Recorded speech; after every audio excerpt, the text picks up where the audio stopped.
the wicked ones obviously under heavy Masonic influence.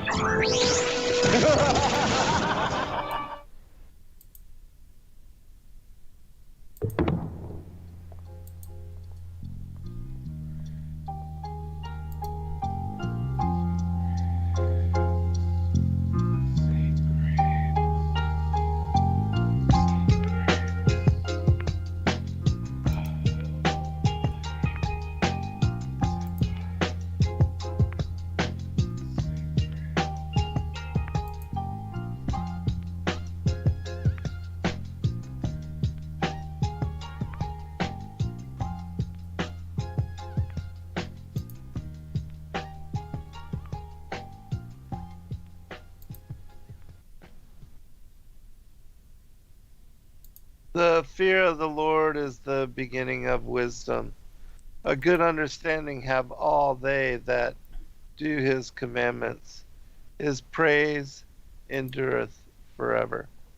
Welcome, friends. I'm your host, Zen Garcia. This is Secrets Revealed here on Truth Frequency Radio, and it's a great honor and pleasure to be with all of you and to have my good friend and co-host Rob Skiba joining us this evening. How are you doing, Rob? I'm doing good, Zen. How are you doing? Doing well, man. Just just reading and studying and listening to some craziness. I had heard a story about all these farmers that are coming out and speaking about how they are being paid by the government to pretty much decimate their crops and to get rid of, all that they're growing for this upcoming harvest, which is, absolutely bizarre. But a lot of them are confirming witness for one another, and they're warning against this because they are seeing it as, a lot of people are going to be starving and not have enough to eat and not have enough available just because of the craziness of this particular policy. I didn't know if you had heard about all that. No, I haven't heard about anything like that recently, but I was aware of things like that happening before. You might remember, like, dumping huge truckloads of milk, and all this food was just being thrown out. And I'm like, I want to smack the farmers that are doing that, first of all. Yeah. Right. Because, like, I don't care who told you to do it. Like, open up a local farmers market somewhere, because people will buy it. This just shows you that everything that's been going on in the last 2 years is 100% engineered. And when you figure out who's engineering it, sooner or later people got to wake up, because there is no reason for there to be any food shortages. There's no reason for there. This world was meant to thrive and survive. Yeah. If left alone. In abundance. Right. Although I will say, in our garden, I don't know where slugs and caterpillars come from, but they're not there one day, and then boom, they're there and fully grown like the next day. And we had some huge caterpillars, big green ones. There are like as long as my middle finger. Just completely devouring entire leaves, like on the eggplant, just whole leaf gone. And wow. We're like, where'd they come from? Like, how did they get here? So, I don't know how stuff manages in the wild, but when you're doing a garden, you have to tend to it like daily. So Sheila's out there every day on bug patrol, relocating critters. But yeah. All this other stuff, though, I mean, it's completely manufactured, completely engineered, and farmers don't need to comply. If they are complying, there's a problem. And if they're trying to sue them with some kind of legal issue, making them not thrive, that's a problem. Everybody needs to rise up and do something about it.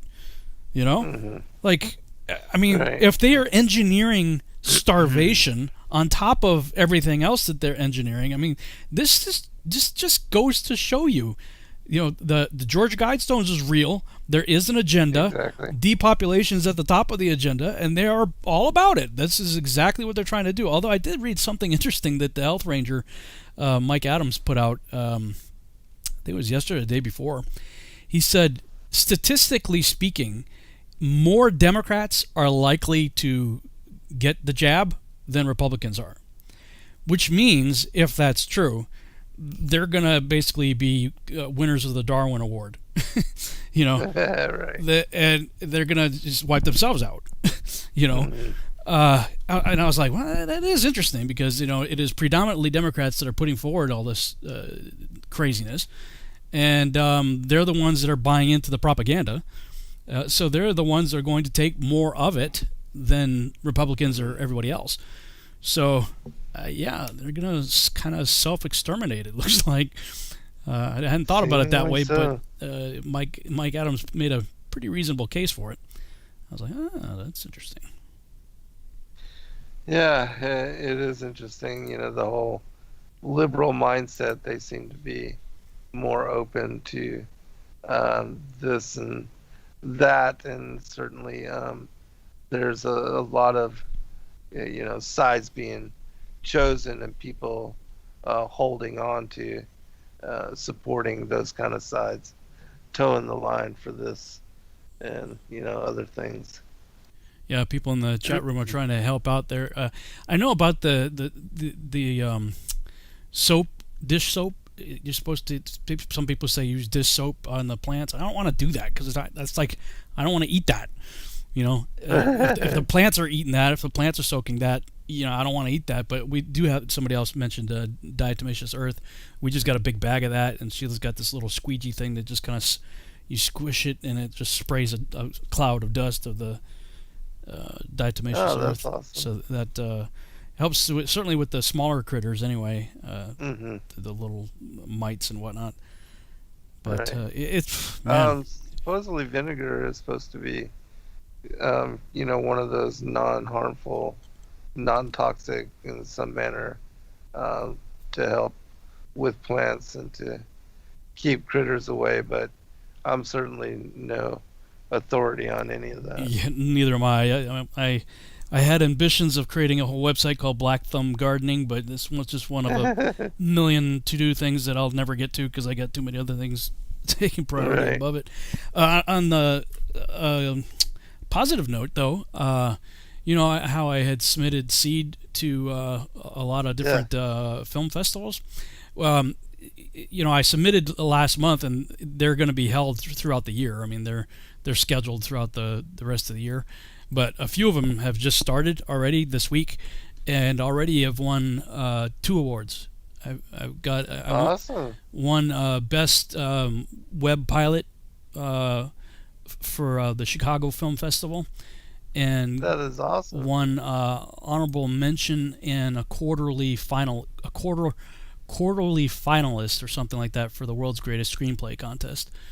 So for the first script. So yeah, and those are just the first 2 that have happened. There's still about 20 different categories left to be judged, and about 16 other or 15 other film festivals that haven't happened yet. So yeah. Pretty excited. June and July are big months, and June, July, and August are big months for most of the film festivals. Then there's a couple in October, and then one in December, and then a few pushed off to March and May of next year. But yeah, so for the next 2 months, man, I'm hoping that it continues to do well, get a lot more exposure. So I definitely think it will. And it's going to be a lot of accolades coming down the line and recognition and then there's such great appeal with the storyline and then the giants, because even for people that are not tuned in to the biblical esoteric alternative truth side of what's going on in world, still the whole theme of giants has been presented in a lot of different places, especially now with the ancient aliens and that whole concept, and how even though we know this is part of the New World Order Antichrist agenda, still it is a concept that is being pushed out there, and that a lot of people are now becoming aware of the whole theme of Genesis 6 and the weird idiosyncrasies that are connected to all of that as truth and revelation. So yeah, I've had some good conversations with one of my other writers, a new guy that came on board just a few months ago. He was a MP in the Air Force and worked with Special Forces guys. He's a few years older. I'm not sure exactly how old he is, but he was doing stuff in the 70s in the military, so I wasn't doing stuff until the 80s, so he's got to be at least 10 years older. But yeah, man, it's another total kindred spirit. It's like two brothers from different mothers, but we're tracking along the same lines on a lot of different things, and it's like every time we have a conversation, we're just brainstorming like crazy. And so he's writing right now. I've been trying to teach myself 3D software, even software that I already have and that I thought I was fairly proficient in. There's so much that I didn't know. Right. And so that's been what's keeping me busy. It's like, and the day just flies by. I can't believe it. It's like I'm working on modeling characters and stuff like that. Next thing you know, it's like 11 o'clock at night. I'm like, jeez, the whole day's gone. Yeah. But it's been fun. And I'm at least still you're learning, Yeah, I'm banned on Facebook for 30 days, so this is it's actually made me some time. Yeah, it's actually made me very productive. So right on. Yeah. Well, excellent. Do you remember where we had left off? Yep. You were gonna pick up on something. Yeah. Well, last week we read Joshua 44, which I believe caught us up in the Joshua account, and of course, you read from the Targum and the Legend of the Jews, and I read from Jubilees 36 through 39, which gets us caught up to Genesis. So, my thought would be that we start with Genesis 40. And that's a pretty short chapter, so I could read 40 and 41 probably before the break. All right. And then come back and do the Targum, and then jump. Targum. I know the Joshua account gets really cool because it's the 70 steps and the languages and all that cool stuff. So yeah, the Legends of the Jews covers that pretty in depth as well. So nice. All right. All right, sounds good. I'll jump over to King Jimmy here, chapter 40, Genesis chapter 40. And it came to pass after these things that the butler of the king of Egypt and his baker had offended their lord the king of Egypt. And Pharaoh was wroth against two of his officers, against the chief of the butlers and against the chief of the bakers. And he put them in ward in the house of the captain of the guard, into the prison, the place where Joseph was bound. And the captain of the guard charged Joseph with them, and he served them, and they continued a season in ward. And they dreamed a dream, both of them, each man his dream in one night, each man according to the interpretation of his dream, the butler and the baker of the king of Egypt, which were bound in the prison. And Joseph came in unto them in the morning, and looked upon them, and behold, they were sad. And he asked Pharaoh's officers that were with him in the ward of the Lord's house, saying, Wherefore look ye so sadly today? And they said unto him, We have dreamed a dream, and there is no interpreter of it. And Joseph said unto them, I do not interpretation. He said, Do not interpretations belong to God? Tell me them, I pray you. And the chief butler told his dream to Joseph, and said to him, In my dream, behold, a vine was before me, and in the vine were 3 branches, and it was as though it budded, but her blossoms shot forth, and the clusters thereof brought forth ripe grapes. And Pharaoh's cup was in my hand, and I took the grapes and pressed them into Pharaoh's cup, and I gave the cup into Pharaoh's hand. And Joseph said unto him, This is the interpretation of it. The 3 branches are 3 days. And within 3 days shall Pharaoh lift up thine head, and restore thee unto thy place, and thou shalt deliver Pharaoh's cup into his hand, after the former manner, when thou wast his butler. But think on me when it shall be well with thee, and show kindness, I pray thee, unto me, and make mention of me unto Pharaoh, and bring me out of this house. For indeed I was stolen away out of the land of the Hebrews, and here also have I done nothing, that they should put me into the dungeon. When the chief baker saw that the interpretation was good, he said unto Joseph, I also was in my dream, and behold, I had 3 white baskets on my head. And in the uppermost basket there was all manner of baked meats for Pharaoh, and the birds did eat them out of the basket upon my head. And Joseph answered and said, This is the interpretation thereof. The 3 baskets are 3 days. Yet within 3 days shall Pharaoh lift up thy head from off thee, and shall hang thee upon on a tree, and the birds shall eat thy flesh from off thee. That's a bummer, dude. And it came to pass the 3rd day, which was Pharaoh's birthday, that he made a feast unto all his servants, and he lifted up his head of the chief butler. He lifted up the head of the chief butler and of the chief baker among his servants. And he restored the chief butler unto his butlership again, and he gave the cup into Pharaoh's hand. But he hanged the chief baker, as Joseph had interpreted to them. Yet did not the chief butler remember Joseph, but forgat him. And it came to pass, at the end of 2 full years, that Pharaoh dreamed, and behold, he stood by the river. And behold, there came up out of the river 7 well-favored kine and fat-fleshed, and they fed in a meadow. And behold, 7 other kine came up after them out of the river, ill-favored and lean-fleshed, and stood by the other kine upon the brink of the river. And the ill-favored and lean-fleshed kine did eat up the 7 well-favored and fat kine. So Pharaoh awoke, and he slept and dreamed the 2nd time, and behold, 7 ears of corn came up upon one stalk, rank and good. And behold, 7 thin ears, and blasted with the east wind, sprung up after them. And the 7 thin ears devoured the 7 rank and full ears. And Pharaoh awoke, and behold, it was a dream. And it came to pass in the morning that his spirit was troubled, and he sent and called for all the magicians of Egypt, and all the wise men thereof. And Pharaoh told them his dream, but there was none that could interpret them unto Pharaoh. Then spake the chief butler unto Pharaoh, saying, I do remember my faults this day. Pharaoh was wroth with his servants, and put me in ward in the captain of the guard's house, both me and the chief baker. And we dreamed a dream in one night, and I and he, we dreamed each man according to the interpretation of his dream. And there was there with us a young man, a Hebrew, servant of the captain of the guard. And we told him, and he interpreted to us our dreams, and each man according to his dream he did interpret. And it came to pass, as he interpreted to us, so it was. Me he restored unto thine office, and him he hanged. Then Pharaoh sent and called Joseph, and they brought him hastily out of the dungeon. And he shaved himself, and changed his raiment, and came in unto Pharaoh. And Pharaoh said unto Joseph, I have dreamed a dream, and there is none that can interpret it. And I have heard say of thee that thou canst understand a dream to interpret it. And Joseph answered Pharaoh, saying, It is not me. God shall give Pharaoh an answer of peace.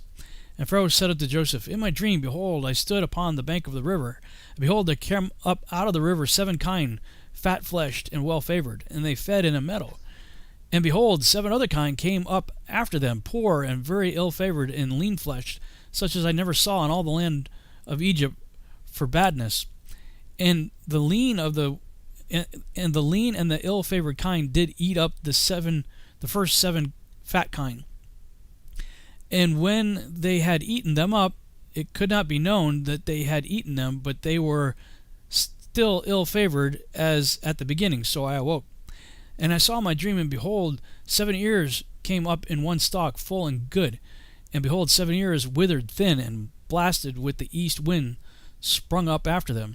And the thin ears devoured the 7 good ears, and I told this unto the magicians, but there was none that could declare it to me. And Joseph said unto Pharaoh, The dream of Pharaoh is one. God hath shown Pharaoh what he is about to do. The 7 good kine are 7 years, and the 7 good ears are 7 years. The dream is one. And the 7 thin and ill-favored kine that came up after them are 7 years. And the 7 empty ears blasted with the east wind shall be 7 years of famine. This is the thing which I have spoken unto Pharaoh. What God is about to do, he showeth unto Pharaoh. Behold, there come 7 years of great plenty throughout all the land of Egypt, and there shall arise after them 7 years of famine, and all the plenty shall be forgotten in the land of Egypt, and the famine shall consume the land. And the plenty shall not be known in the land by reason of that famine following, for it shall be very grievous. And for that the dream was doubled unto Pharaoh twice, it is because the thing is established by God, and God shall shortly bring it to pass. Now therefore let Pharaoh look out a man discreet and wise, and set him over the land of Egypt. Let Pharaoh do this, and let him appoint officers over the land, and take up the fifth part of the land of Egypt in the 7 plenteous years. And let them gather all the food of those good years that come, and lay up corn under the hand of Pharaoh, and let them keep food in the cities. And that food shall be store for the land against the 7 years of famine, which shall be in the land of Egypt, that the land perish not through the famine. And the thing was good in the eyes of Pharaoh, and in the eyes of all his servants. And Pharaoh said unto his servants, Can we find such a one as this is, a man in whom the Spirit of God is? And Pharaoh said unto Joseph, Forasmuch as God hath shown thee all this, there is none so discreet and wise as thou art. Thou shalt be over my house, and according to unto all thy word shall all my people be ruled. Only in the throne shall I be greater than thou. And Pharaoh said unto Joseph, See, I have set thee over all the land of Egypt. And Pharaoh took off his ring from his hand, and put it on Joseph's hand, and arrayed him in vestures of fine linen, and put a gold chain about his neck. And he made him to ride in the second chariot which he had. And they cried before him, Bow the knee. And he made him ruler over all the land of Egypt. And Pharaoh said unto Joseph, I am Pharaoh, and without thee shall no man lift up his hand or foot in the land of Egypt. And Pharaoh called Joseph's name Zaphnath-Paneah. And he gave him a wife, Asenath, the daughter of Potipharah, priest of On. And Joseph went out over all the land of Egypt. And Joseph was 30 years old when he stood before Pharaoh king of Egypt. And Joseph went out from the presence of Pharaoh, and went throughout all the land of Egypt. And in the 7 plenteous years the earth brought forth by handfuls. And he gathered up all the food of the 7 years which were in the land of Egypt, and laid up the food in the cities. The food of the field, which was round about every city, laid he up in the same. And Joseph gathered corn as the sand of the sea, very much, until he left numbering, for it was without number. And unto Joseph were born 2 sons before the years of famine came, which Asenath, the daughter of Potipharah, priest of On, bare unto him. And Joseph called the name of the firstborn Manasseh, for God said, He hath made me forget all my toil and all my father's house. And the name of the second called he Ephraim, for God hath caused me to be fruitful in the land of my affliction. And the 7 years of plenteous that was in the land of Egypt were ended, and the 7 years of dearth began to come, according as Joseph had said. And the dearth was in all the lands, but in all the land of Egypt there was bread. And when all the land of Egypt was famished, the people cried to Pharaoh for bread. And Pharaoh said unto all the Egyptians, Go unto Joseph, what he saith to you do. And the famine was over all the face of the earth. And Joseph opened up all the storehouses, and sold unto the Egyptians. And the famine waxed sore in the land of Egypt. And all countries came unto Egypt to Joseph to buy corn, because that the famine was so sore in all the lands. And that's probably, we got 3 minutes before break. So that's a good place to stop. I've been wondering if, Isaiah 46:10 says that God has declared the end from the beginning. And having been studying the Torah every year for over a decade now, very early on, I was thinking it was the second cycle when we were going through it, began to realize that the plagues of Egypt in the book of Exodus are directly parallel to the plagues of Revelation. Revelation is just an amped up repeat. And when I started looking at the tribulation period and started considering what is said in the book of Numbers, I became convinced the book of Numbers is a play-by-play roadmap for understanding the tribulation period. That everything in the end is just an amped up repeat of the beginning. So considering the things that we were bantering about at the beginning of this broadcast, it makes me wonder, if we're going to have this feast and famine situation. I don't know that we had 7 years of plenty. I know that, we didn't really lack for much. Yahuwah was always faithful in providing for us over the past 7 years. But man, it certainly looks like we're headed into a season of not so good, situation, both financially as well as the stuff with the food that we're talking about. And, nobody knows what the side effects are going to be from the jab. It's way too early to tell. Right. Probably within a year or so, we're going to start seeing lots of manifestations of that, I would imagine. Right. So, it makes me wonder, is this a foretelling of what we're about to enter into? I definitely think it is, and and even in the scriptures, it speaks about in Revelation a time of plenty, and then how even the amount of bread that a person works for over the course of a day, how that diminishes, and also in the Revelation of Saint John the theologian, it mentions and speaks about how there will be a time of where the rains dissipate, and that there's and it reminds me of the chemtrails, and how storms and how they spray before the storms come, and in a lot of areas this is producing drought and making it to where the crops are diminishing. And then we see things like what we were speaking about earlier, with farmers being paid to decimate their crops, things like that. And so whether artificial or not, I do see these things coming. We'll be right back, everyone.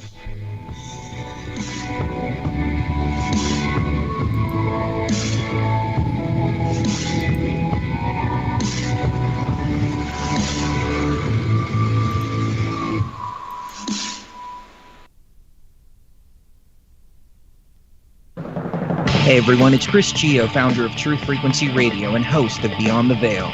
The mainstream media and establishment are running scared right now, and they've prominently featured TruthFrequencyRadio.com as number 89 on the federal government's hit list, also known as the fake news list, which is essentially a list of sites slated for censorship on Facebook, YouTube, Google, and other social media. Now is the time for you to get involved. Share your favorite TFR shows far and wide on forums and social media. Tell your friends and family about your favorite shows. If you're a business owner, get in touch with us to feature your product or service right here on TFR.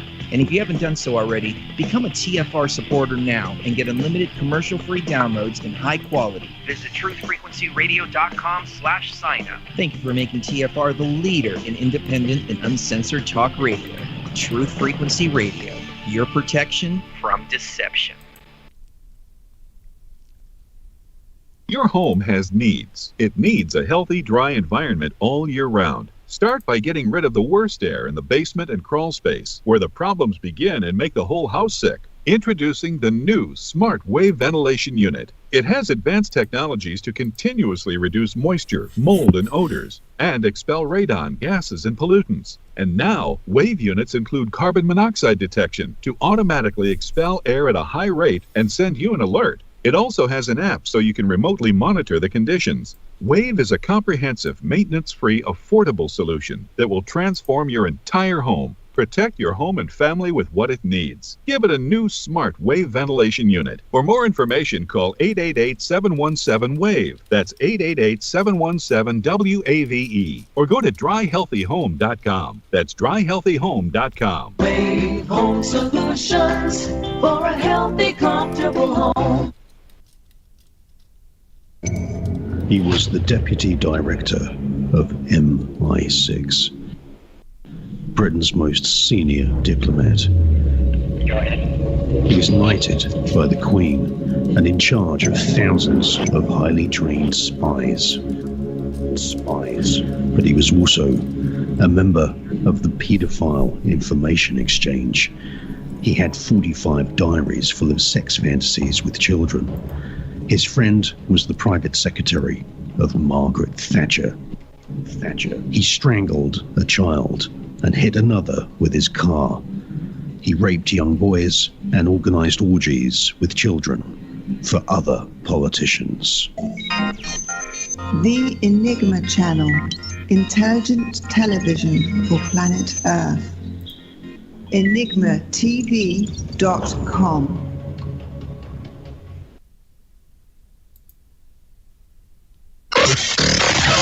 Real people, real radio. Initiating the truth frequency. This is Truth Frequency Radio. And in those days, there were giants in the land, and the sons of the angels of God looked upon the daughters of men and found them fair, and took of them wives, and their sons became of old great men of renown. So they have been mixing with us on a genetic level since the time of Enoch and Ezekiel's will. Here on Earth, we're intrigued by the sun, moon, and stars, and imagine there's got to be planets like ours. Some conceive of a face on the surface of Mars, so in need of a meaning and purpose we lost. And indeed, they believe that these might be our gods, or that maybe with time we'll do right and evolve, and eventually reach what they seek, and then solve all the problems of man. But they really don't know that they fall, and the works of our hands are but just filthy rags. So we travel the lands to dig up our past time, our lapses, and with it are much of the facts. Some imagine that gods came in alien class and reacted. All right. Welcome back, everybody. And we were talking about before the break about how in the end times and in the scriptures, especially in a lot of the extra biblical material found in the Great Commission 3, which is about the end time apocalypses, there's many mentions of how, as Rob had made mention of, that there's a time of plenty and then a time of diminishing capacity where there seems to be starvation and struggle and economic situation where people are not finding enough to eat and not being taken care of in a manner that, you know, there's easy abundance, if you could, you know, say it that way. And then and so I do believe that a lot of what is seen in scripture is also what we are already having seen foreshadowed in the way that the elites and the New World Order are, you know, just like with what is on the Georgia Guidestones and those things which have been written down for a very long time. We see that even with the vaccine situation now and with the way that things are playing out, that a lot of that is coming to pass. Their agenda is set and is playing out, and people are going to have to recognize that and you know, become aware of it so that they can prepare themselves and their families for those things that are coming, because certainly the agenda is not hidden. It's in your face and it's all out there for people that, you know, are willing to look, listen, and to become aware. Yeah, definitely. All right, you want to read the Targum version? We'll go into the Targum. Let me go ahead and share this with you as well. Okay.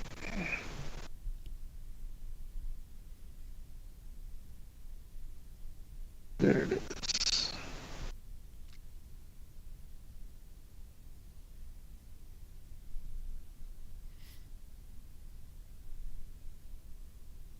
Okay.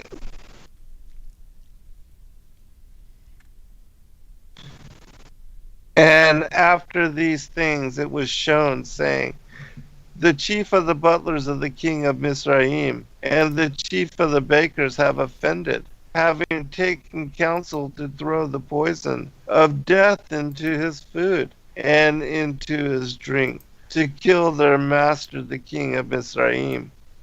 And Pharaoh was angry when he had heard concerning his two servants, the chief cupbearer and the chief baker, and he gave them in ward in the house of the chief executioner, and the prison house where Joseph was confined. And the chief executioner entrusted Joseph with them, and he served them, and they were certain days in the house of custody. And they dreamed a dream, both of them, each man his dream, and one night each man his own dream, and the interpretation of his companion's dream. The butler and the baker of the king of Mizraim, who were confined in the prison. And Joseph came to them in the morning, and saw them, and behold, they were troubled. And Joseph asked the chief of Pharaoh, who were with him in the custody of his master's house, saying, Why is the look of your faces more evil today than all the other days that you have been here?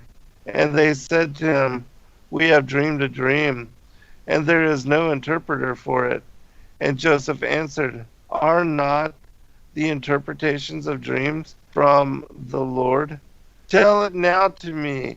And the chief of the butlers related his dream to Joseph, and said to him, I saw in my dream, and behold, a vine was before me, and in the vine were 3 branches, and as it sprouted, it brought forth buds, and immediately they ripened into clusters, and became grapes. And I gave the cup of Pharaoh into my hand, and I took the grapes, and expressed them into Pharaoh's cup, and gave the cup into Pharaoh's hand. And Joseph said to him, This is the end of the interpretation of the dream. The 3 branches are the 3 fathers of the world, Abraham, Isaac, and Jacob, the children of whose sons are to be enslaved in Mizraim, in clay and brick work, and in all labor of the face of the field. But afterwards shall they be delivered by the hand of the 3 shepherds. As thou hast said, I took the grapes and expressed them into Pharaoh's cup, and gave the cup into Pharaoh's hand. It is the vial of wrath which Pharaoh himself is to drink at the last. But thou, the chief butler, shalt receive a good reward concerning the good dream which thou hast dreamed. And the interpretation of it to thyself is this: the 3 branches are 3 days until thy liberation. At the end of 3 days, the memory of thee will come before Pharaoh, and he will lift up thy head with honor, and restore thee to thy service, and thou wilt give the cup of Pharaoh into his hand, according to thy former custom, in pouring out for him Jerusalem. And Joseph said, This is the interpretations of the dream. The 3 branches are the 3 fathers of the world, Abraham, Isaac, and Jacob, the children of whose sons will be enslaved in the land of Mizraim, and will be delivered by the hand of 3 faithful pastors, who may be likened to the clusters. And whereas thou hast said, I took the grapes and expressed them into the cup of Pharaoh, and gave the cup into Pharaoh's hand. It is the cup of retribution, which Pharaoh is to drink at the last. As to thyself, the chief of the butlers, thou wilt not lose thy reward, for this dream which thou hast dreamed is good.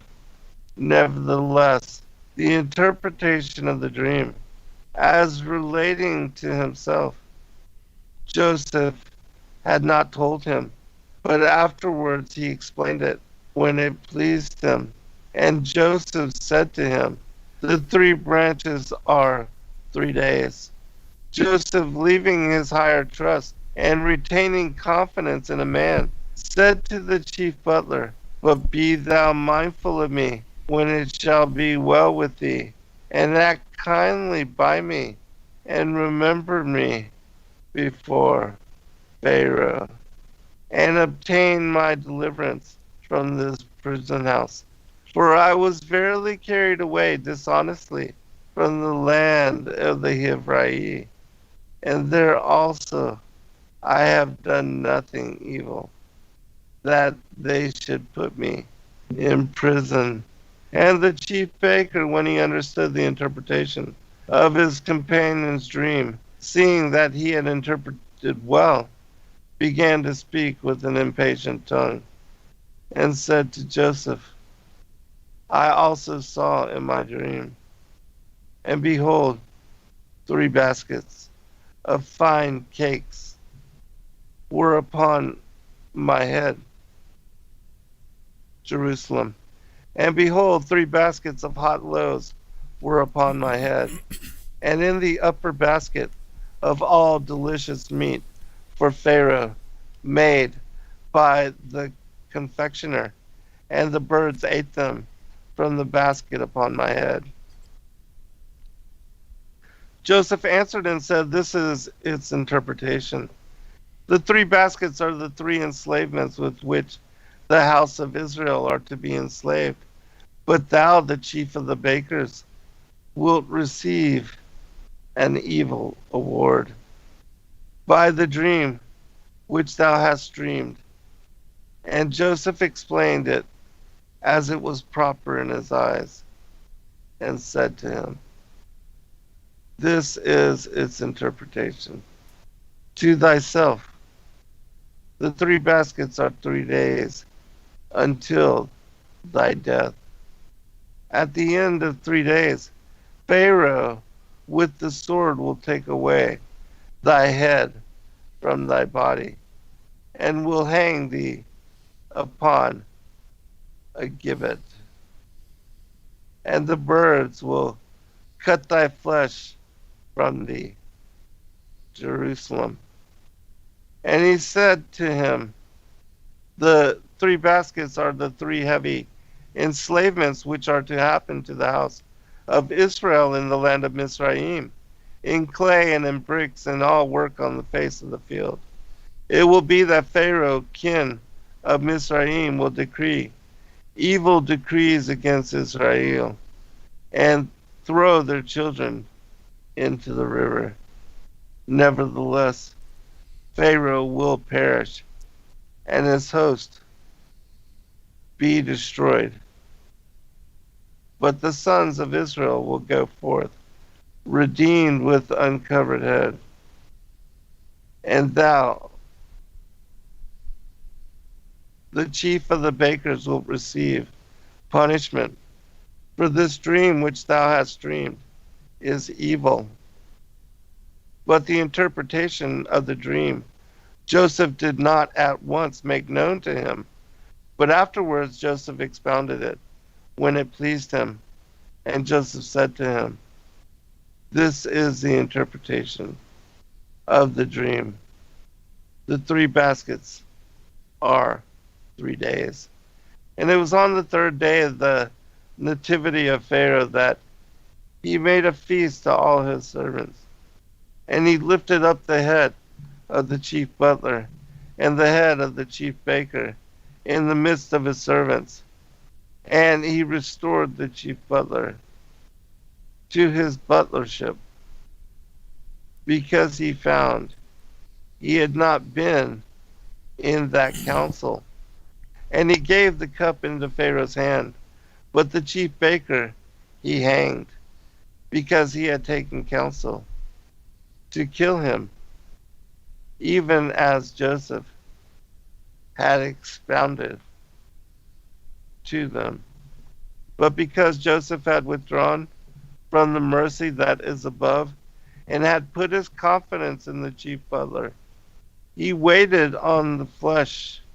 Therefore the chief butler did not remember Joseph, but forgot him, until from the Lord came the time of the end, that he should be released.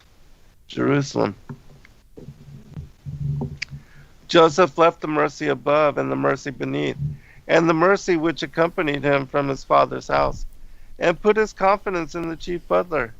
He trusted in the flesh, and the flesh he tasted of, even the cup of death.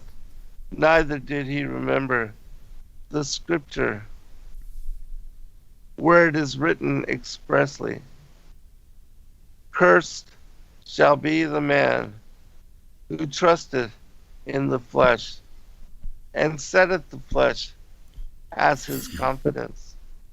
Blessed shall the man who trusteth in the name of the word of the Lord, and whose confidence is the word of the Lord. Therefore, the chief butler did not remember Joseph, but forgot him until the time of the end came that he should be released. It was at the end of 2 years that the remembrance of Joseph came before the word of the Lord. And Pharaoh dreamed, and behold, he stood by the river, and behold, from the river came up 7 oxen, good looking and fat fleshed, and they grazed in the midst of the sedges. Jerusalem, grazing in the midst of the sedges. And behold, 7 other oxen came up from the river, evil looking and lean in their flesh, and stood by the side of the oxen on the bank of the river. And the evil looking and the lean flesh oxen devoured the 7 good looking and fat, and Pharaoh awoke from his sleep. And he slept and saw a second dream. And behold, 7 ears arose on one stalk, full and good. And behold, 7 ears, thin and blighted, with the east wind, sprang up after them. And the 7 thin ears devoured the 7 fat and full. And Pharaoh awoke, and behold, it was a dream. And in the morning his spirit was troubled. And he sent and called all the magicians of Mizraim and all the wise men. And Pharaoh told them the dreams, but no man was able to interpret it, for it was occasioned by the Lord, because the time had come that Joseph should come forth from the house of the bound. And the chief of the cupbearers spake before Pharaoh, saying, My faults do I remember this day. It was occasioned from the Lord that Pharaoh was angry with his servants, and he put me in ward in the house of the chief executioner, me and the chief baker. And we dreamed a dream in one night, I and he, the chief baker. And we dreamed a dream in one night, I and he, each man his own dream, and the interpretation of his companion's dream. We dreamed, and there was with us a Hebrew youth, a servant of the chief executioner. And we recounted to him, and he explained the dream to us.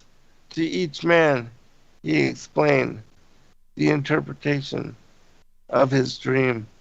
And even as he interpreted to us, so it was. Me he restored in his sentence, and to the order of my service, and him he hanged. And Pharaoh sent and called Joseph, and hastened him from the prison. And he dressed his hair, changed his garments, and went unto Pharaoh. And Pharaoh said to Joseph, I have dreamed a dream, and there is no interpreter for it. And I have heard of thee, saying, that if thou hear a dream, thou canst explain it. And Joseph answered Pharaoh, saying, It is without me. It is not man who interprets dreams, but from before the Lord shall be an answer of peace unto Pharaoh. And Pharaoh spake with Joseph, saying, I saw in my dream, and behold, I stood on the bank of the river, and behold, from the river came up 7 oxen, fat-fleshed and good-looking, and they grazed in the midst of the sedges.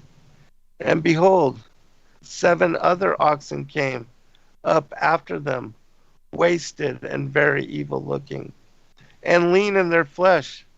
I have not seen the like of them in all of the land of Mizraim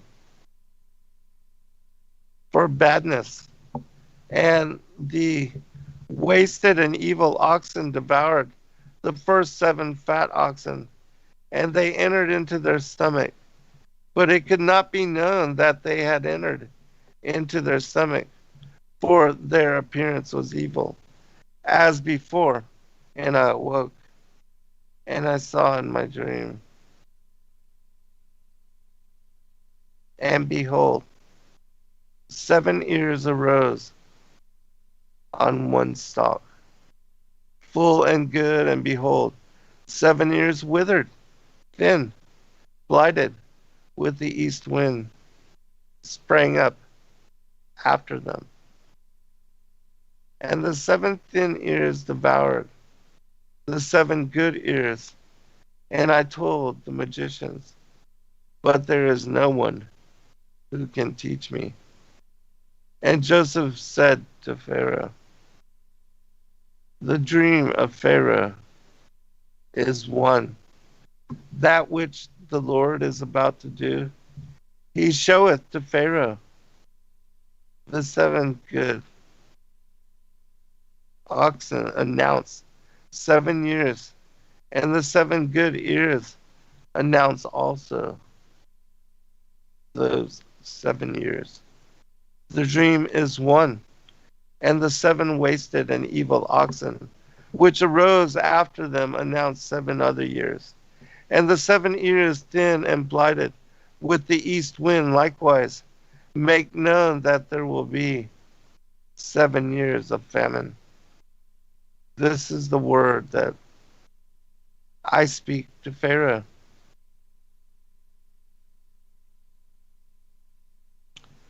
What the Lord is about to do, he showeth Pharaoh. Behold, there come 7 years of great plenty in all the land of Mizraim. And after them will arise 7 years of famine, which will make all the plenty that was in the land of Mizraim to be forgotten.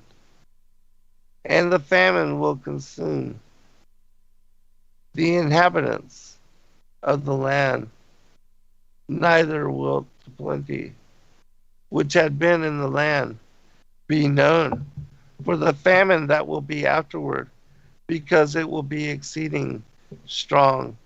And for as much as the dream was repeated to Pharaoh twice, therefore is the thing confirmed before the Lord, and the Lord hastened to doeth it. But now let Pharaoh look out a man prudent and wise, and appoint him over the land of Mizraim. Let Pharaoh make superintendents over the land, and let them take out 1 part in 5 of all the produce of the land of Mizraim in the 7 years of plenty, Jerusalem. Let Pharaoh make and appoint him as superintendent over the land, and let him set apart 1 in 5 throughout the land of Mizraim in the 7 years of plenty, and let them collect all the produce of those good years that are coming, and gather together the produce unto years that are coming, and gather together the produce under the hand of Pharaoh's superintendents, and set the produce in the cities to be kept, and there will be provision laid up, as in a cavern in the earth, that therefrom they may take in the years of famine which come up the land of Mizraim, that the people of the land perish not through the famine. And the word was good before Pharaoh and before all his servants. And Pharaoh said to his servants, can we find a man like this, in whom is the spirit of prophecy from the Lord? And Pharaoh said to Joseph, since the Lord hath made known all this to thee, there is no one so prudent and wise as thou art. Thou shalt be superintendent over my house, and by the decree of thy mouth shall all my people be armed. Only in the throne of the kingdom will I be greater than thou. And Pharaoh said to Joseph, see, I have appointed thee prince over the land of Mizraim. And Pharaoh took off his ring from his hand and set it on Joseph's hand. And he clothed him in vestments of fine linen, and set a collar of gold upon his neck, and made him ride in the second chariot of Pharaoh. And they chanted before him, this is the father of the king, great in wisdom, few in years. Alright, we'll be right back for the second portion of the second hour. Be right back, everyone.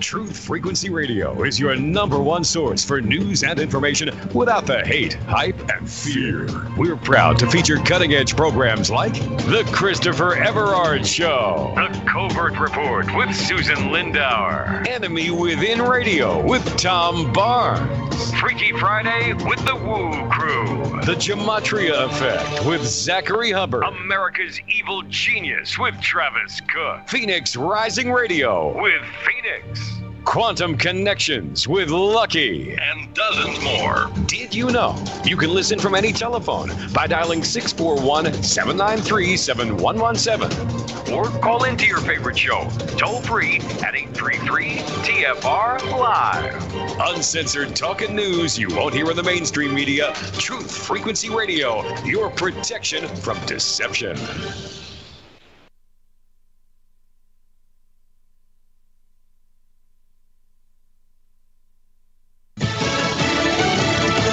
A military base on lockdown. Lisa Brady, Fox News. Officials at Joint Base San Antonio in Texas have been investigating reports that 2 suspected shooters fired shots from off base, then fled on foot. There are no injuries reported. They're working with San Antonio police to clear the area and search for the shooters. President Biden just landing in England to begin his first foreign trip as president, 3 countries in 8 days and 3 summits with the G7, NATO, and Russia's president, telling reporters before he left this morning it's about strengthening alliances. This is a high-stakes trip to Europe in which President Biden will be watched closely and assessed on how he manages to unite the G7 and NATO partners and rebuilds alliances that have frayed in recent years. Fox's Jennifer Griffin at the Pentagon. Meantime, the president reportedly plans to announce a plan to buy 500 million more doses of COVID vaccine to share with the world. It wasn't about the photo op. That's the conclusion in a new government report that says President Trump's picture at a historic D.C. church was not the reason protesters were forcibly cleared from a park near the White House. The Interior Department's Inspector General says U.S. Park Police removed crowds protesting the death of George Floyd so that a contractor could get started installing new fencing. About 30 minutes after police used pepper pellets and flashbangs. Then President Trump walked across Lafayette Park to deliver a short speech in front of St. John's Church while holding a Bible. The watchdog report found the clearing of the park was justified, but that law enforcement agencies failed to communicate adequately with each other and did not give sufficient warnings to protesters. Fox's Rachel Sutherland at the White House. A Trump-era rule that narrowed the types of waterways qualifying for federal protection is now formally under review. The Biden administration filing legal action. The former president said the rules imposed unnecessary burdens on business. America is listening to Fox News.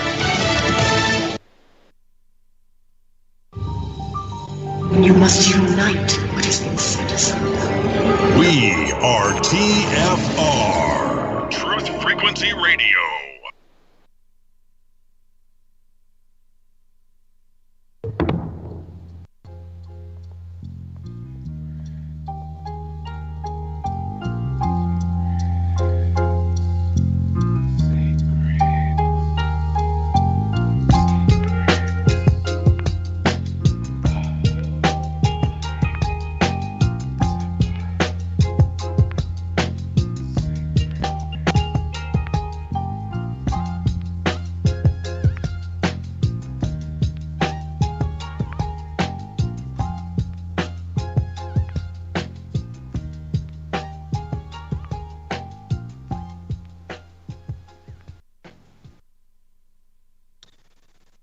There shall be in that time abundance of corn and wine, such as there hath never been upon the earth, nor shall ever be until those times come.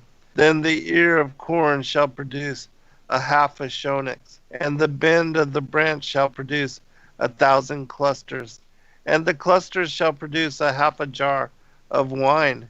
And in the following year there shall not be found upon the face of all the earth a half a shonex of corn, or a half a jar of wine.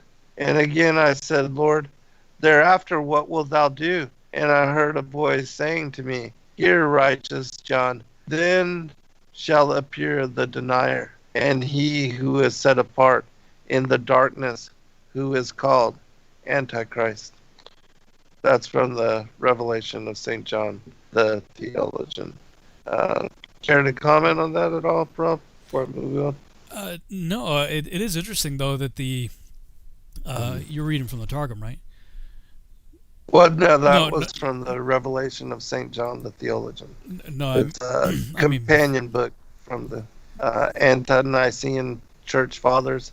It's a companion book for the Revelation of the Bible. No, I mean before you were reading from the Targum. Oh, yeah, yeah. I was just gonna, because I know you got to finish it, but I was just gonna say, wow, yeah, like it's really. I mean, we've known it to elaborate before, but man, like it's like they've added like chapters to the chapters, you know. Right. With the dreams all being related to Israel, which that doesn't really make much sense, but I don't know. It's interesting stuff, though. Yeah, that's again why I love to read from and to consider the parallel account of the Targum, because it does seem to have a greater detail. But yeah, I'll continue. Cool. This is the father of the king, great in wisdom, few in years, and he appointed him prince over all the land of Mizraim, Jerusalem. And they chanted before him and said, Live the father of the king, great in wisdom and few in years. And Pharaoh said to Joseph, I am Pharaoh, the king, and thou art vice-regent. And without thy word a man shall not lift up his hand to gird on arms, or his foot to mount a horse in all the land of Mizraim. And Pharaoh called the name of Joseph, the man who revealeth mysteries. And he gave him Asenath, whom Dinah had borne to Shechem, and the wife of Potiphar, prince Rabbah of Tanis, had brought up to be his wife. And Joseph went forth ruler over the land of Mizraim. And Joseph was a son of 30 years when he stood before Pharaoh, king of Mizraim.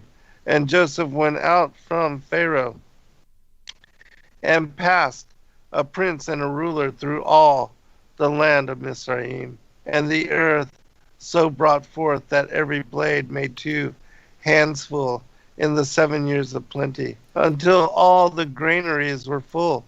And they gathered all the produce of the 7 years of plenty which were in the land of Mizraim.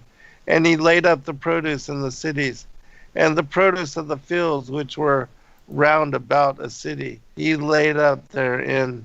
And to Joseph were born 2 sons, before the years of the famine arose, which Asenath, who had been brought up in the house of Potiphar, prince of Tanis, bare to him.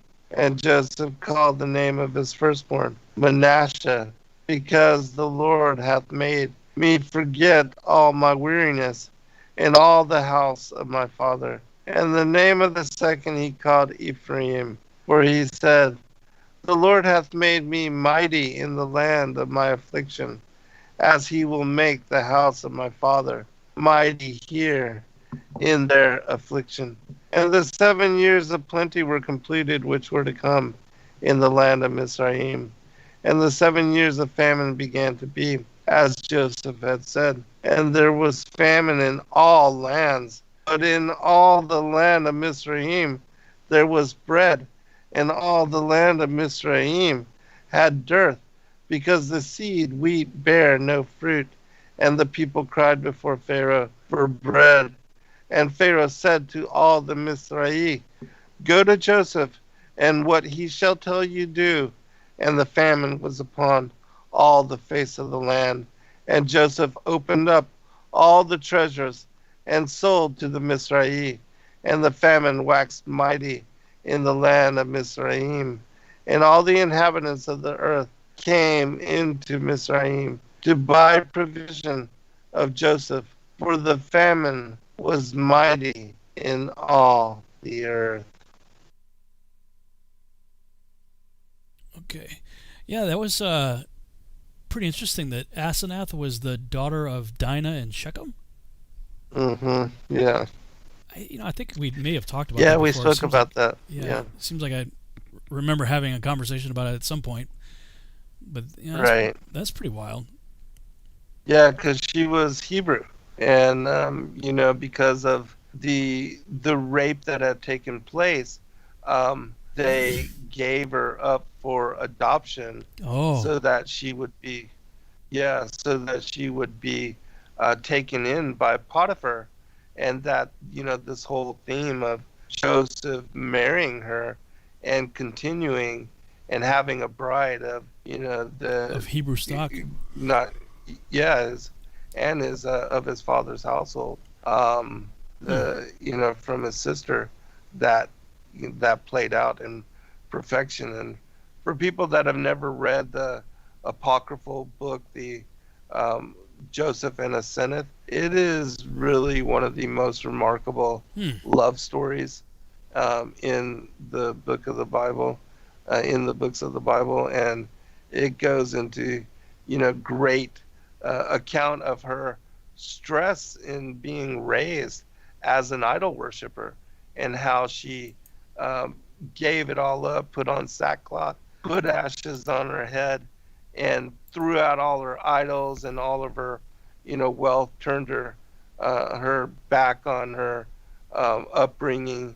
And then the angel of the Lord came to her and made her clean and prepared her to be a wife and a bride for Joseph. It's an amazing, beautiful story. Wow, it sounds like something I would definitely like to check out. So, you should definitely check it out.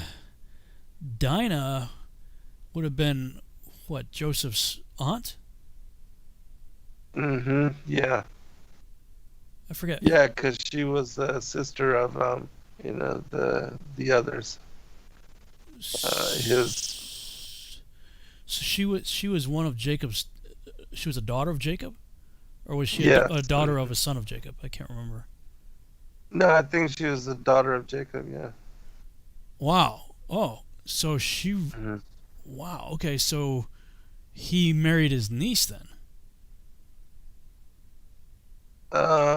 Seemingly so. Because although if I'm correct, I may not be recounting it correctly, but I don't remember. I do believe that she or actually she was like Simeon and Judah. They were, her brothers. Yeah, because they said, they did this to our sister, right? Right. So, well, yeah, because Joseph was of Rachel, so right. Even though Dinah had the same father, she had a different mother than Joseph did. Right. So then she was raped by Shechem, so they gave the child up for adoption because they didn't want to have to deal with that. And the child ended up in Egypt, raised by Potiphar or whatever. Yeah, Potiphar. And they, Jacob being a prophet, he had foreseen all this as well. And that's, another reason why he never believed Joseph to have died, when they presented him the vesture dipped in blood. He knew that he was still alive. According to some of the stories. Yeah, according to some, because like in Genesis and even in I think it was in Joshua, either Joshua or Jubilees. Yeah, he wept. Yeah, he was. Yeah. He was definitely. He was like, I'm gonna my gray hairs to the grave. Right. I'm gonna. Right. But yeah, that's a trip, man. So Joseph married his niece, which redeemed her effectively. Right. Yes. It's interesting to me though because it wouldn't be an issue because or would it? No, nobody from the line of Joseph is an ancestor of Yeshua that I'm aware of. Because Judah had Perez through Tamar, right? And she's the ancestor ultimately of David. Yes. And so then you have the stem of Jesse. Yeah. The stem of Jesse, and the branch of David later, being Yeshua. Right. So, because my thought was, well, wasn't because Shechem was a Canaanite, but that's not really. Even that's okay though. If you're dealing with the women, it's not okay when you're dealing with the men. That's when things get a little bit wonky, because we have an X and a Y chromosome, and women have two X chromosomes. So, my thesis about how the Nephilim came forward through the flood on the ark, if you do a simple Punnett square, it's one of those things you can do probability examples with, that if you have a 100% normal male, even if the female is a 50-50 hybrid, you still have a 50-50 chance of having a 100% normal offspring, because it would just depend on which chromosome she contributes. If she gives off her good X chromosome and it gets with a good Y chromosome from a pure male, then you got a 100% normal male. If she contributes her good X chromosome and he contributes his normal good X chromosome, then you get a 100% normal female. So the genetics can get cleaned out as long as it's on the hybridizations on the female side, not on the male side. So even though Shechem would have been a male, depending on whatever percentage of a hybrid he was, Asenath would have been either partly tainted or not. Really it would depend. But his children, or the Joseph's children, would be fine. Ephraim and Manasseh. Because my thesis, it says that God visits the iniquity down to the third and fourth generation, but he blesses to 1,000 generations the righteous. So, my contention was, well, if you have a 50-50 chance of having either continued tainted offspring or 100% normal offspring, what determines the odds? And I would say it's obedience. Yahuwah figures out which one's going to make it, right? Which sperm is going to get through, and he knits the baby in the womb, as David talks about. So, or is it Jeremiah? I forget, one of them. So it would depend on the faithfulness of the father. So that's how it can be redeemed. So Joseph being, as righteous as he was, regardless of whether or not Asenath had anything going on because of Shechem, Ephraim and Manasseh would be fine. That would be my point. Well, it's really interesting because, in the story of Naomi, and also in Rahab, you have seemingly this same theme coming up. Yeah, because Boaz. And so that's very intriguing. Yeah, it's the kinsman redeemer thing. As long as the male is pure, he has to be he has to be both genetically pure and spiritually pure. And I would contend that there is a spiritual component to DNA also. That the DNA isn't just coding physical traits. Spiritual traits are encoded. How, I don't know. I don't know. Maybe epigenetic markers that get laid down onto epigenetics is like the real deal. Like when I was doing the Archon invasion research back in was it 2010, 9, 10, 11, that time period, that was still a fairly new field. That was still being, kind of in the beginning of being really well understood, at least in terms of what you could find online. Scientists may have been aware of epigenetics for a long time, but it wasn't making its way into documentaries and videos that you could find on YouTube and whatnot until it really started around that beginning of that time. Stephanie, I think her name's no, I was thinking Stephanie Daly, but I'm looking at the Myths from Mesopotamia. She's the author of that.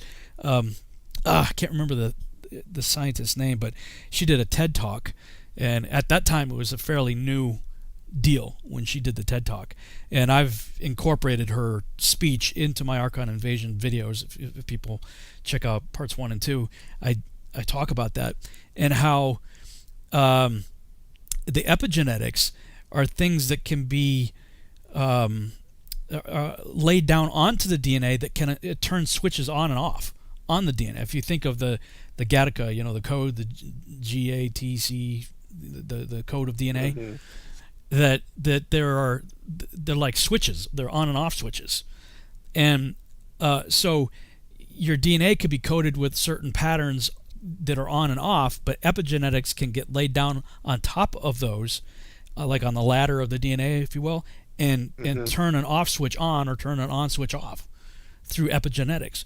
So it's like it gets laid down on top of the DNA, and it can affect the DNA. And so what they were realizing is that things like diet and environment and stresses and things that are external to the living creature can get imprinted onto the epigenetics, which then can effectively change the DNA itself. And so and it was at the time I was doing the study that a friend of mine was going through nursing school, and she either read about or was part of a study or something. Anyway, when I was sharing my research with our small group, she's like, "This is fascinating," because she had I don't remember if she actually participated in this study or read it in her class or whatever it was, but she was telling me about a story of a study that was done. They called them poor lifestyle decisions. We would say sin. But they were doing case studies of people that were like prisoners and stuff, that people who were incarcerated for murder, or people who had committed adultery or thieves or whatnot, and they had them in these different like focus groups. And what they had figured out was that everybody that had committed murder, they all had a certain genetic marker that was detectable on their DNA in the same location on the DNA. Wow. So like everybody who committed murder had a marker in the same general location on their DNA, but it was different from people who were, let's say, convicted of thievery or adultery. They all also had, within their groups, had markers in the same place for each poor lifestyle decision or sin, but it was in a different location than the other lifestyle decision or sin. Do you follow?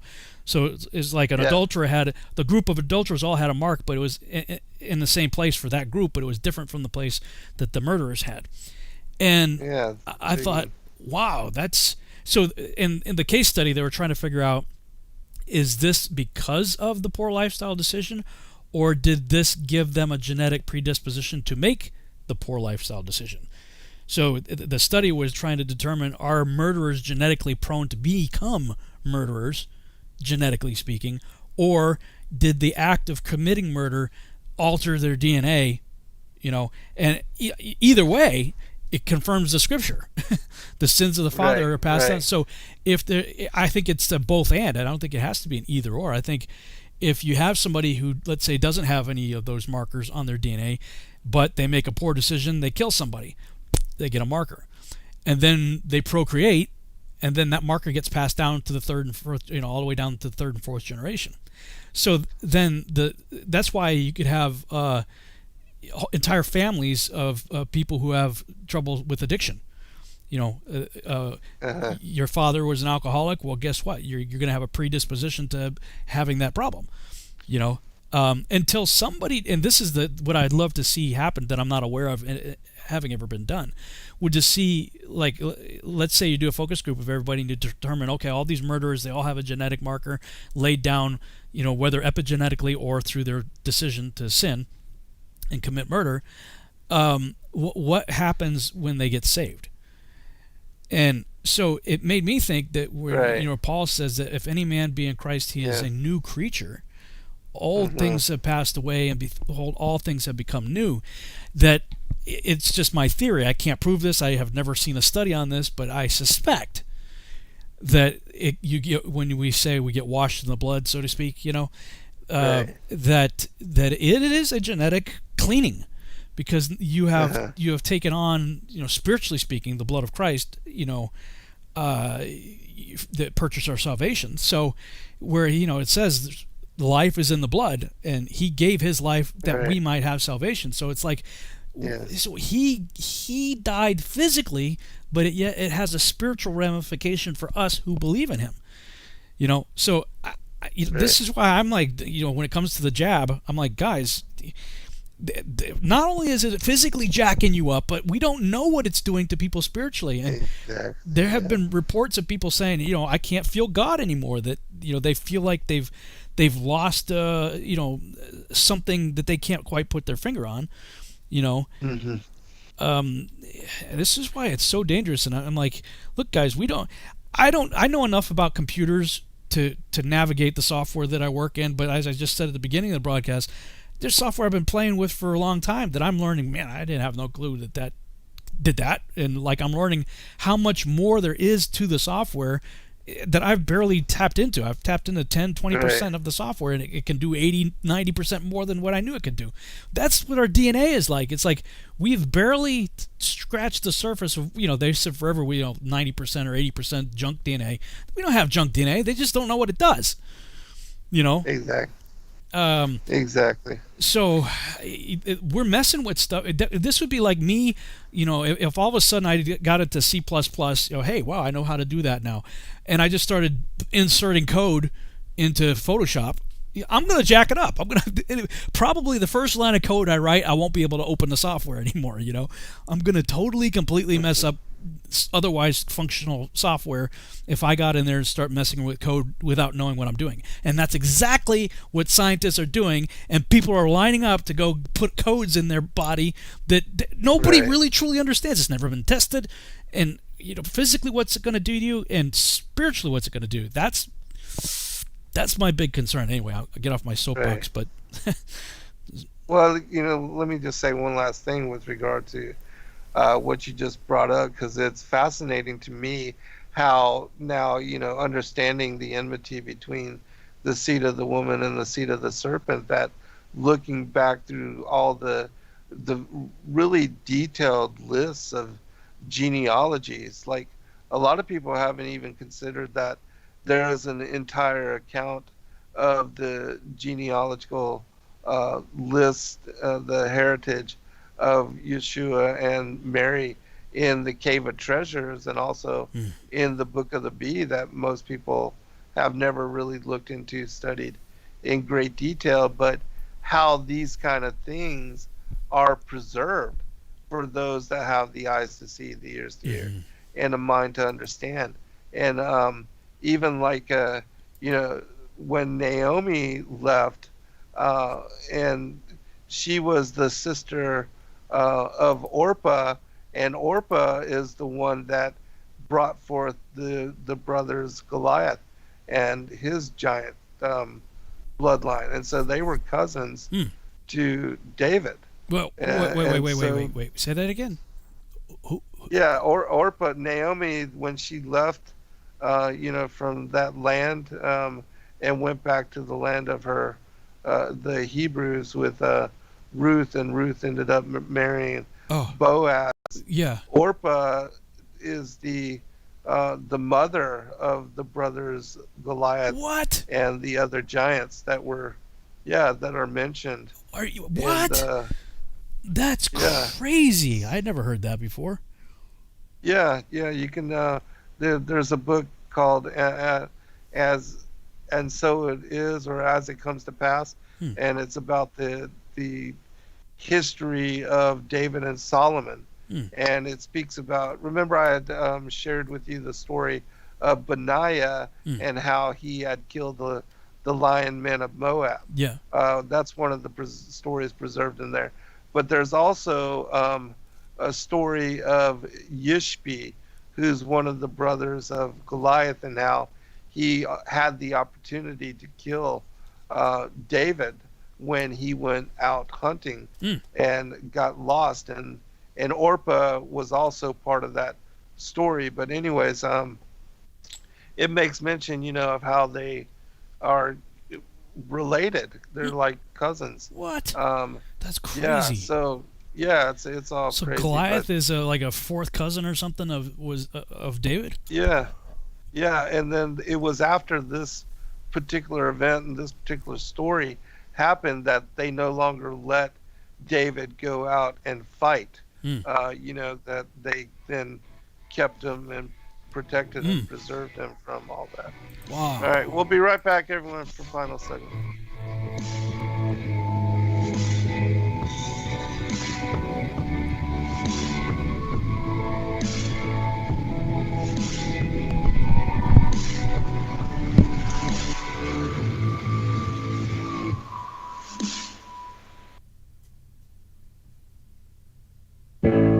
The reviews for Extendivite are amazing. Here are some from Amazon. September 2018. Extendivite works in keeping my blood pressure in the normal range. I've been using Extendivite for many years now. May 2018. Great product. I use regularly and I rarely get sick. March 2018. This product has relieved what appeared to be angina pain in my chest and shortness of breath after climbing stairs. I'm quite happy about it. February 2018. My husband, son, and I have been using this product for a few months now, and we have noticed an improvement in our joints and blood pressure. Tell us your story. Get Extendivite today. To order, call 1-877-928-8822. That's 1-877-928-8822, or visit heartdrop.com. Extend your life with Extendivite. This is iHeartRadio. iHeartRadio. iHeartRadio makes you want to move. When you have a great melody, a song lasts forever. Instantly connected. I love it when the beat goes. Did you know you can listen to Truth Frequency Radio on iHeartRadio? Just download the app to your smart car, smartphone, or smart TV and get the best of TFR wherever you are. iHeartRadio. I'll see you there. So, you love talk radio? Then you'll love TalkStreamLive.com. TalkStream Live is always on, 24/7, with the best streaming talk shows. Find your favorite talkers and discover some new ones. It's free, readily available online or on mobile with any smartphone or tablet. Finding your favorite talk shows all in one place has gotten a whole lot easier. Just go to TalkStreamLive.com. Be sure to download the free apps from Google Play or the iTunes App Store. He was the deputy director of MI6, Britain's most senior diplomat. He was knighted by the Queen and in charge of thousands of highly trained spies. But he was also a member of the paedophile information exchange. He had 45 diaries full of sex fantasies with children. His friend was the private secretary of Margaret Thatcher. Thatcher. He strangled a child and hit another with his car. He raped young boys and organized orgies with children for other politicians. The Enigma Channel, intelligent television for planet Earth. EnigmaTV.com.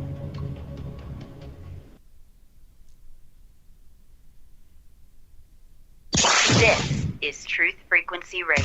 No hate, no hype, no fear.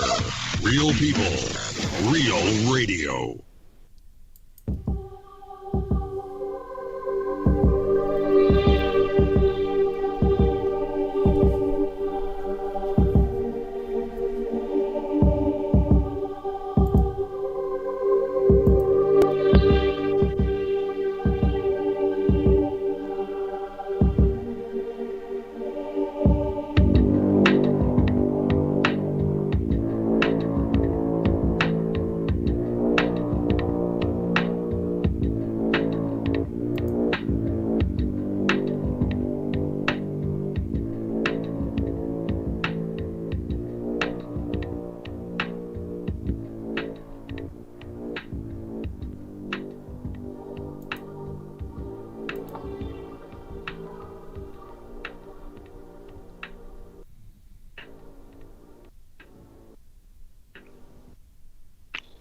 All right, welcome back, everybody, for the final segment. I did look up something, and with the connection to Orpah, and it's mentioned in the Midrash and the Aggadah about her connections to Naomi. So I'll just read this really quickly.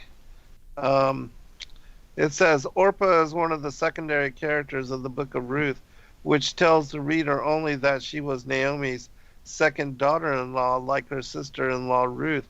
She initially wanted to accompany Naomi and return with her to her land, but unlike Ruth, she finally accepted her mother-in-law's arguments and went back to Moab.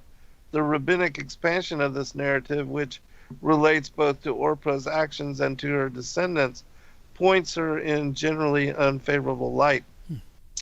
The rabbis maintained that Orpah and Ruth were sisters, the daughters of King Eglon of Moab, who in turn, according to the same Midrash, was the son of Balak.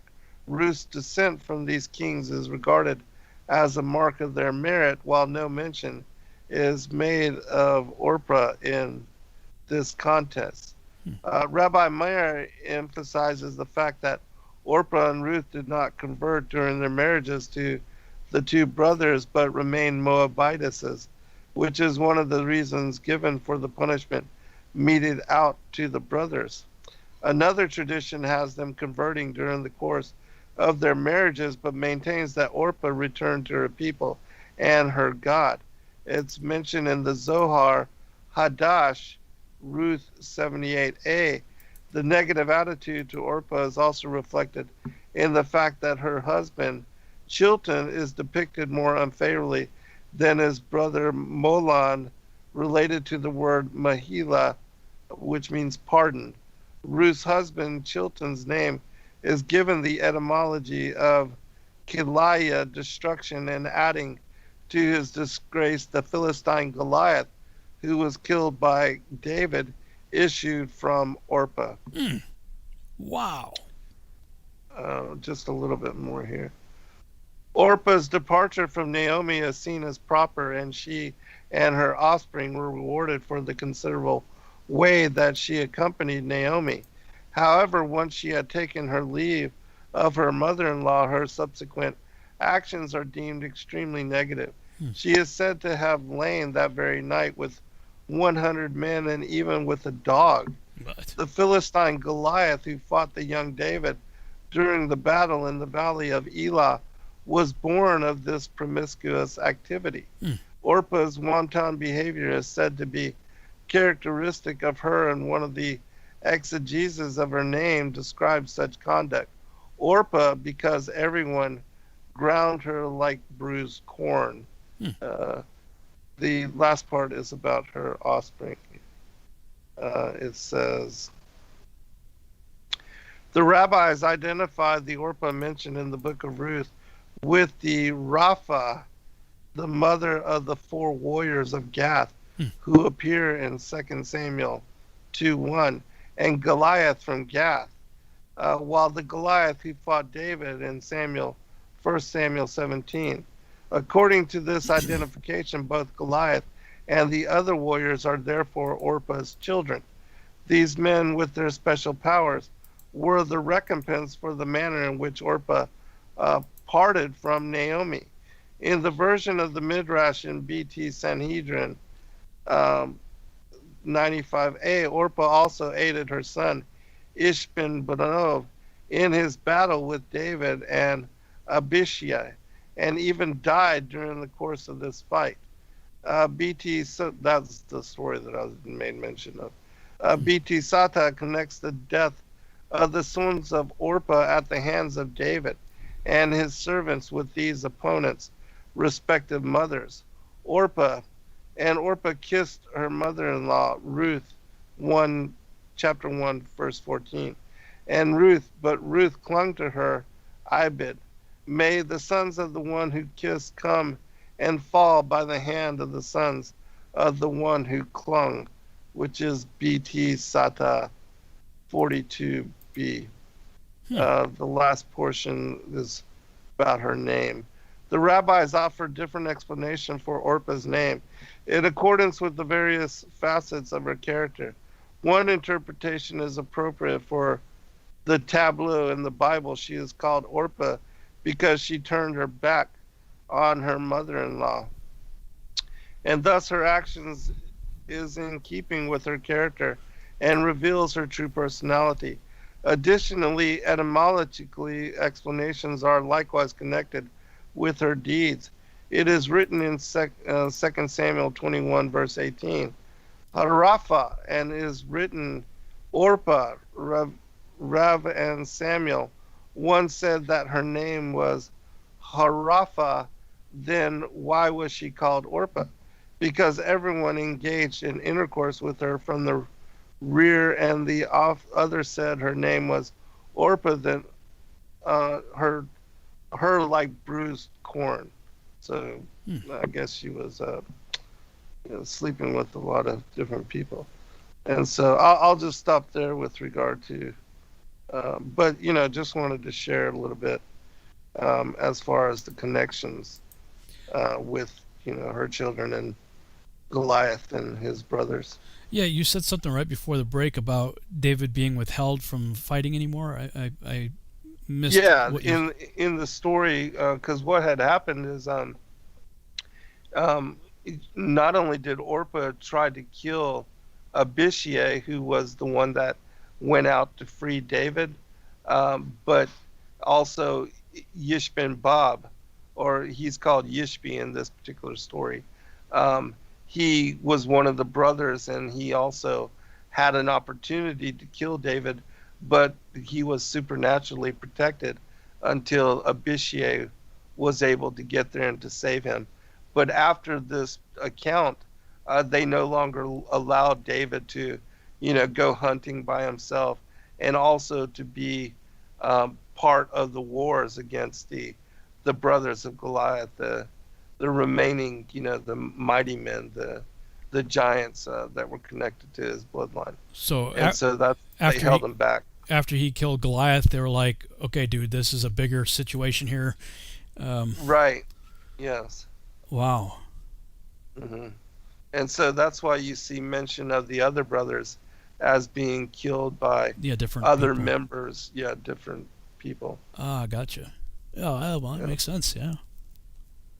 Yeah, but it's again, it's an interesting story, and when you don't know about these connections, or in that particular book, and so it comes to pass, is I believe the name of it. It's the lore, the ancient Arabic, I believe, and Palestinian lore from the stories of David and Solomon.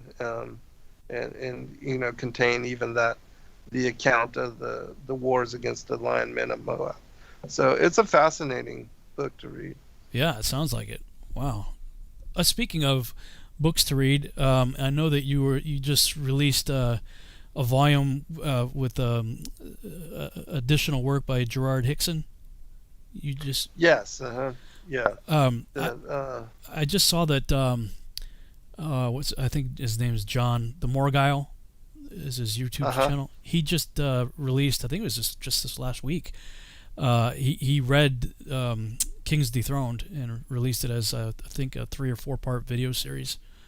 I'm supposed to contact him too. I forgot, but I'm glad you.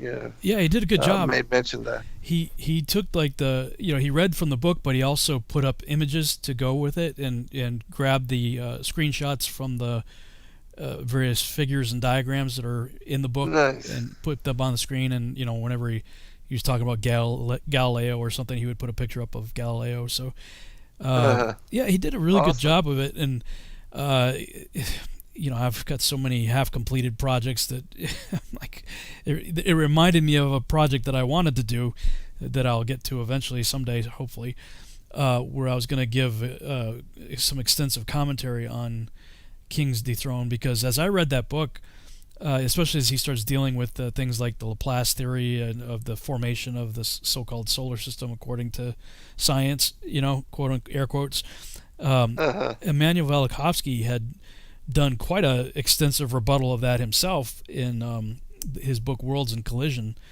back in the 50s. So even Velikovsky, who was like a contemporary of Einstein and a kind of a rival in some ways, he was bucking the system too. He's like, that don't work. That all the theories that are still held today for how the so-called solar system supposedly evolved from the Big Bang all have massive problems that nobody ever talks about. What I wanted to do is kind of insert these commentaries as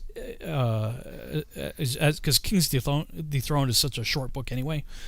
It's a really quick, short read that I could expand on it quite a bit with some other stuff. There's just no time, man. There's never enough time. I know, brother. I know. But even the Universe as It is a very, very short book as well. But if you wanted to check it out, I'd be glad to send it to you as well. Yeah, maybe. Please do. I'll do it. Yeah. I'll send it to you later this evening. Then. I liked his style of writing. He and what's the guy? Terra Firma, David Wardlaw Scott. Yeah, Wardlaw Scott. Yeah. I enjoyed reading both of them. I thought Samuel Robotham was a little hard to get through, but I really liked the other two. The writing style, I guess, I liked it better. But anyway, there's a lot of really good stuff from a lot of different individuals. It's amazing when you open yourself up to a new perspective to see just how much there is, and how many different writers were covering these themes and writing about these concepts and using the Bible as their predominant source for the truth and as far as the biblical cosmology. So it's awesome to consider all these things. Yeah, I mean, we are all thought this stuff was settled 500 years ago, right. And even before that it was the seeds were sown with Pythagoras and Eratosthenes and all that long before that. But until you realize, wait a minute, there was a massive movement from the early to mid 1800s, right all the way up until, frankly, all the way up to Operation Deep Freeze. Mm-hmm. There was a lot of stuff going on back then. In fact, I was talking with that writer guy I was telling you about this afternoon, and he was telling me, because I mentioned something about the internet being created in the 90s, and he said, actually, it was created in the 70s. He's like, we were using in the military. He was telling me that he had access to early online chat systems that was a precursor to basically the chat systems that we have online now. But the bulletin board system and all that. Yeah, but I mean that's even because most of the stuff that we're familiar with popped up in the early to mid '90s, and he's like, "Nah, dude, we were using the '70s." And then he was telling me about a Charlie Chaplin movie. I forget the name of it. Something about the future or things to come or something like that. But that was done in the '30s, and it had TV in it. Now, television wasn't even, officially, supposedly wasn't invented to the '50s. But this is in a Charlie Chaplin movie in the '30s. He says he says I got good reason to believe that the television was actually invented in the '20s. And I didn't get time to finish the conversation with him because I had to go. But have you read Hunt for Zero Point yet? By Nick Cook? No, but yeah, I know what you're. Again, another one of those things that I want to get into, but where's the time? There's just. I joke about it. I'm so against cloning, but I really need about 10 more of me just to get everything, everything I need to get done. Sheila's like, "Well, you just need to be better at delegating." I'm like, "I can't delegate what's in my head." Like, you know how it is. I mean, there are things you can delegate, and there's things that you can't. And it's just like because you're kind of making it up as you go. It's like there's stuff that you just know. Or that you know where to find stuff, and you just kind of like I don't like when I write script. A lot of people when they do script writing, they have formulas. You use the index card formula or the whiteboard card. I don't do that. I just sit down and I start writing, and then I put it down and then I pick it up where I left off, and then But a lot of people they structure themselves. They create this outline, and everything. And they write to the outline. I'm not that guy. I kind of just write up by the seat of my pants, and you can't delegate that because you're making it up as you go along, Right. It was like there was a scene in I think it was Raiders of the Lost Ark. You're like, what's the plan? And and Indiana's like, I don't know. I'm making it up as I go. Yeah, as I go, right. Yeah, I remember writing in a poem long ago about how my muse sings so much that. Sometimes I have to ignore, just because sometimes just too much going on. You can't keep up with it all. Oh man, I couldn't sleep. Inspiration. As I'm learning how to do various authoring techniques for 3D, like I dream about it now, and I'm laying there and I'm going, well, now that I know that works, I wonder if you could do this. And I can't sleep. Several nights this week, I'm like, bing, after maybe a hour cap nap or something, I'm just bing, wide awake, and I'm laying there running algorithms through my head, and I'm like, well, I'm not sleeping, might as well just get up, start working on it, so.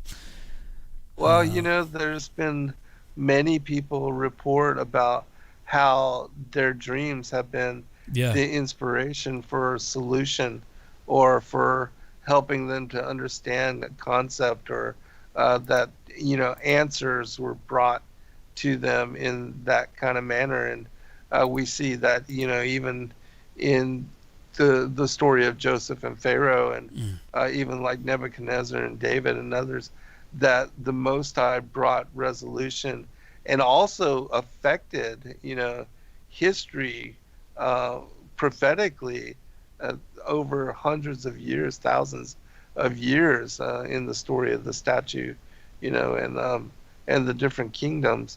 But here in this story with Joseph, for 7 years of plenty and then 7 years of famine, it was that story that preserved and even brought Joseph back into relationship with his family. So that is interesting. I don't, certainly in that day and age, there was a belief in dream interpretation. Like, you had people that were assigned dream interpretation, right. And the people who had the gift of doing that. So, if we've been given the gift to do that, then that means that there's significance to your dreams, right. Which kind of freaks me out because I've had some pretty whacked out dreams in the past. And I've had. Have you ever had recurring dreams that throughout your life you've just every now and then you have this? Yeah. I don't know what the deal is with that. I always think about how in our culture we don't give any significance to dreams or to dreaming, or Right. even speaking about that with our children and our families. But yet in many cultures it's like one of the most important things to do and to consider, in that a lot of tribes and peoples, they come together and speak about any of the dreams that were significant that occurred amongst their people before they do anything. And so they give, a remarkable amount of, as far as, the dreams and enacting them, learning from them.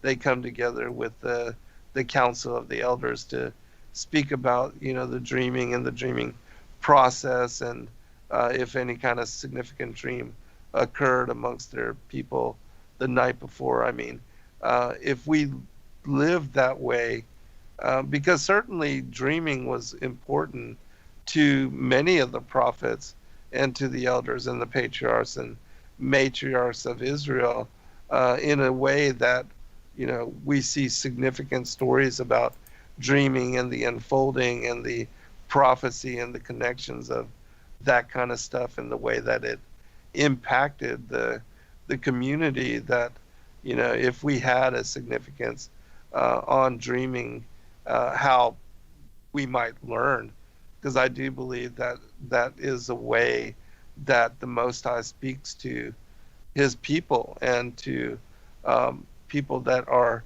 spiritual in aspect, and that one of the ways of the language of the Most High and sharing his revelation, I do believe, is through dreaming, and that it's quite more important and significant than we consider or give any kind of, as far as focus to. Well, yeah, it makes me think, because, our lives are so busy that Right. it's hard for, nothing's too hard for God. He can do anything. Yahuwah can do anything, but he speaks in a still small voice. So Right. it's hard for, I guess a better way of saying it, it's hard for us to hear him when we're in our busy day, which is probably why he speaks through dreams. I've had some pretty whacked out dreams, so I don't think they're all coming from him, but that our mind or subconscious or whatever is more open and susceptible to the radio frequency of eternity, maybe that's the way, to the spirit, spirit realm, for good or bad. I mean, I think that I think our body, our mind, it's wired to do what it does on its own, but I think that we are, because our conscious mind has been quieted, that we are now able to hear more in the spirit realm. Yes. And that's how and why he speaks in visions and dreams. I mean, think of Peter in the dream, with the kill and eat, the meat come down, and unclean, there's several examples in Scripture of this, and we see in the last days, he said that young and old men are going to have dreams and visions. Right. So that would, visions, at least for me, are different, because visions, for me anyway, the way the way I would differentiate between the two are, I've had visions in a wakened state, whereas dreams are in a sleep state. And when I have visions, they're usually pretty point blank, pretty clear, I get it. Like, you don't have to tell me what it was. Like, I get it. I don't need an interpreter. Dreams, though, on the other hand, do apparently, need an interpreter, which is interesting, because then then the other person has to be spiritually attuned to walk in that realm and understand it. Yeah. Mm-hmm. And Joseph, maybe that's why. I mean, he was all about himself. Hey, I've had these visions and dreams. Check it out, guys. And he got him in trouble with his brothers. And they're like, okay, get out of here. So he was so full of himself when he was doing the dreams thing, back home. But then he's put into a situation where he's got no choice but to be quiet and stay, and listen. And so he probably heightened. He was predisposed to it, but I think that skill set was heightened for him in that season where he was during that time. Yeah, put away. Right. Yeah, I fully agree. He certainly had a skill set that made him later be at the right place at the right time for aiding what would really be the world, and that the Most High utilized him as he did David and others, again, other prophets and other patriarchs and matriarchs all throughout the line. And I just think that if we had an inclination to where we even spoke about dreaming with our children or took a few minutes in the morning to consider them before just getting up and getting ready for the day and going off to work, like most people doing the 9 to 5, just how much more rich our relationships with the Most High would be, because he does utilize dreaming, and we spend 1/3 of our lives in dreaming as a natural part of the process of rest, sleep, and dreams and healing, as far as the body. So man, you think about that, 1/3. So if you live 90 years, it's 30 years of your life you spent dreaming. Wow, right. That's a trip. Never thought about it that way, but when you put it in that perspective, yeah, it's true. Yeah, very important, I think. Yeah. Assuming you get 8 hours of sleep a night, which lately I don't. Yeah, not so much. Yeah, good stuff. Well, I mean, we kind of rabbit trailed all over the place here, but yeah, it's a pretty cool discussion, man. I enjoyed it. Yeah, I think so as well. And yeah, I do always enjoy the discussions that we have, and yeah, we'll pick it up next week on your show. All right, sounds good, bro. All right, God bless everyone. Good night. Shalom.